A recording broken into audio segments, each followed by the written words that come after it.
Samantala, nanindigan naman si Vice President Jejomar Binay na hindi siya dadalo sa ginagawang pagdinig ng Senado kaugnay sa umani overpriced Makati City Hall Building 2 noong siya pa ay alkalde sa nasabing lungsod.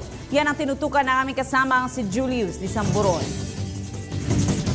Pagpapaunlad sa kakayanan, talino at integridad ng mga abogadong pambayan tungo sa paghahari ng batas at katarungan. Ito ang tema ng ikalimang National Convention ng mga Public Attorneys na ginanap sa lungsod ng Maynila. Kasama sa mga pangunahing pandangal sina Atty. Harry Roque at Vice President Jejomar Binay. Inilahad ng pangalawang pangulo sa kanyang mga kumpanyero at kumpanyera ang naging karanasan niya bilang tagapagtanggol ng mamamayan.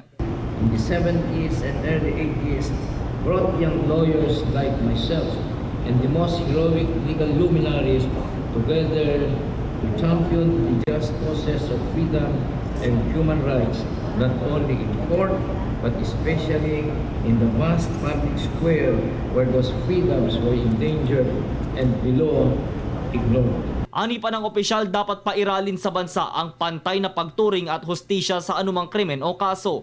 Tayo, pare-pareho tayong abogado. Now let us just act as lawyers, practitioners as that.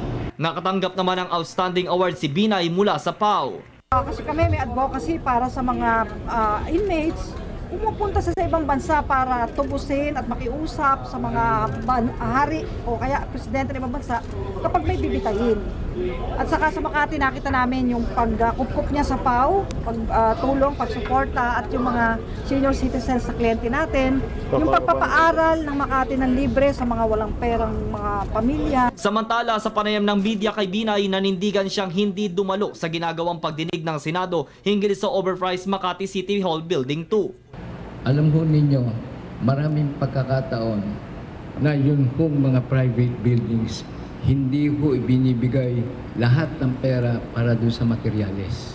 Sa gobyerno, if you're not working in government, alam mo, yung binawagayway ni Mr. Cayetano na sinasabi niyang, bakit ang COA hindi ginamit itong standard nito? Excuse me. Merong batas iha ng how to audit. And never can you find in that law na yung librong yun kailangan mong gamitin para maging tama. Hindi parking building lang yon. Tulad ng sinabi ko kanina, marami doon palakpag ng tanggapan ng pamahalaan. Ang haba na nung in-aid of legislation na yun, meron ng desisyon, hindi pa inilalabas. Ladies and gentlemen, I am the Vice President of the Republic of the Philippines. Haharap lang umano siya sa husgado at hindi sa Senado dahil dito lang ang tamang lugar para dinggin ang nasabing kaso. Para sa Telebisyon ng Bayan, ako si Julius Disamburon.